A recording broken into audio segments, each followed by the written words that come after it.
Bonsoir, Jonathan. Salut JF, ça va bien? Là, je t'ai appelé Jonathan, puis tu m'appelles JF. Ouais. Oui, ça va bien, merci.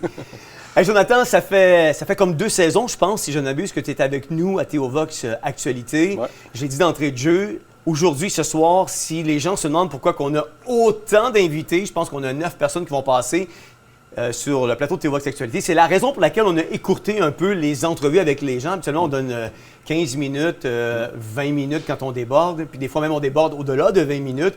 Mais c'est la dernière de la... Pardon? C'est déjà arrivé une fois. C'est déjà arrivé à quelques occasions. C'est la dernière de la saison. Après ça, on continue de travailler, mais on prend un temps de pause de la diffusion pour les prochaines semaines, le temps de orchestrer la prochaine émission qui s'appelle Le Panel. Émission qu'on diffuse habituellement durant la saison estivale. On va avoir 7 ou 8 émissions durant l'été avec des sujets bien précis. Probablement, Jonathan, que tu vas faire partie d'un des sujets. Parce que même si c'est la dernière de Théovox Actualité, avant de revenir en septembre, souvent, nos chroniqueurs qui ont développé une expertise reviennent durant la saison estivale. Puis on peut parler de 5G, d'intelligence artificielle, on parle de plein de sujets d'éducation. J'ai même des personnes en tête pour l'éducation. C'est un sujet qui est chaud, un sujet d'actualité. Mais dis-moi, Jonathan, après 2 saisons, ton expérience avec Théovox et tout ça, si on regarde de janvier à juin, qu'est-ce qui a retenu, toi, ton attention dans l'actualité de chez nous? Ou d'ailleurs? Moi, je vois vraiment une accélération là, dans la dégénérescence des valeurs. Tu sais, quand on parle de mouvement LGBT dans la rue ou dans nos écoles avec nos enfants, que ce soit l'avortement qui est rendu accessible à outrance, que ce soit des hommes avec des utérus ou de la télépathie technologique comme Neuralink ou autre, toutes les portes sont ouvertes, là, ce qu'on appelle le mal est appelé bien et vice-versa. Je vois vraiment une accélération de tout ça. Ça fait plusieurs années que je suis les nouvelles, là, mais côté valeur morale, c'est de pire en pire. Oui. Mais quand tu regardes l'accélération, toi qui tripes sur les prophéties des temps de la fin, certainement que tu peux faire des corrélations. Ouais, c'est sûr. C'est comme le mal qui va être appelé bien, ça dit à la fin des temps, le mal sera appelé bien. Ça, on le voit là, semaine après semaine là, dans les chroniques que je parle. C'est plein de choses. La division des gens, c'est une chose qui va arriver. Les gens vont se diviser. À la fin des temps, il va y avoir des guerres aussi, c'en est une. Les tribulations, c'est vraiment un jugement de Dieu sur le monde et un focus qui revient sur Israël. Mm-hmm. Puis on voit déjà les pièces se mettre en place pour ramener un focus sur Israël. Ouais. Tu as d'un côté... des lois stupides qui passent, là, comme la loi sur l'antisémitisme, contre l'antisémitisme. Mais d'un autre côté, tu as une haine contre Israël qui se développe en même temps.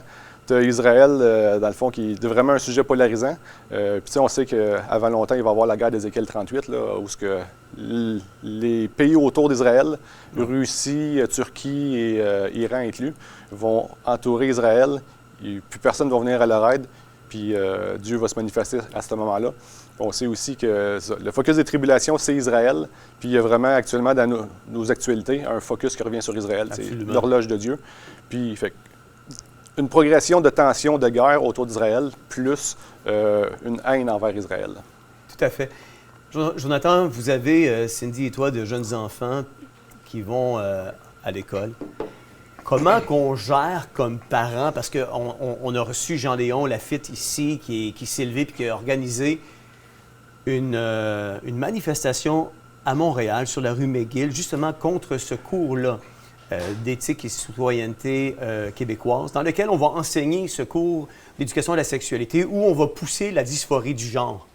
Quand on est parent, puis on a des enfants qui sont encore à l'école, puis on est conscient qu'un tel cours va être enseigné à nos enfants, peut-être moins ta plus vieille parce qu'elle rentre au cégep cette année, mais comment qu'on réagit? C'est ce qu'on voit dans le monde, ce qu'on voit sur Netflix ou Hollywood, c'est rentré dans nos écoles. Puis, je suis parti de Montréal en 2006 pour m'exiler en campagne, loin du trafic. Mais tout ce mouvement de gauche-là nous a rattrapés. Là. Ouais. Mes enfants sont dans une petite école secondaire de campagne, puis c'est très woke. Même, je me suis inscrit il y a 2 ans dans le conseil d'établissement. T'as donné quoi? Rien du tout. Rien du tout. Ah non? Malheureusement. On approuve des sorties, des formulaires puis des levées de fonds, Mais les vraies décisions, comme de choisir de mettre des toilettes non genrées, ça s'est pris au niveau supérieur, là, au conseil, comité de parents, ou ça vient du ministre de l'Éducation ou autre. Fait que les agendas woke de gauche, c'est tout pris plus haut que qu'est-ce qu'on peut faire quelque chose à date. Là. Ouais. Fait que c'est sûr que pour ce qui est de nos enfants, il faut à la maison. Tu sais, un enfant, on peut pas juste maintenant, là, depuis toujours, donner nos enfants à l'école et espérer qu'ils vont les élever selon nos valeurs. Là. C'est de plus en plus là, un grand fossé qui se creuse. Fait qu'il faut, en tant que parent, prendre le temps avec nos enfants, passer du temps avec eux, puis leur donner tes valeurs. Si tu veux pas que les écoles... Si tu ne donnes pas tes valeurs à tes enfants, l'école va le faire. Puis les valeurs qui sont données à l'école, c'est de plus en plus ouvertement satanique. Il n'y a plus de valeurs morales. C'est l'opposé des valeurs chrétiennes. Mm-hmm.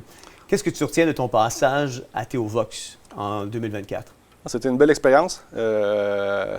Pour un gars qui ne suis pas du tout dans mon domaine, la plupart des gens qui viennent ici sont dans leur domaine, puis ils parlent de ce qu'ils vivent dans leur travail, tout ça. Moi, je travaille en automatisation, je fais de la programmation, fait que je suis vraiment à l'extérieur de mon monde d'expertise. Mais je suis un tripeux de prophétie biblique puis d'actualité, fait que c'est vraiment une belle plateforme. Merci à toi puis à l'équipe aussi. Merci à toi d'être... m'avoir donné la chance. D'être aussi fidèle, constant, puis je dirais là, à la caméra aujourd'hui, que tu es probablement mon chroniqueur qui me donne la vie la plus facile. Ah ouais?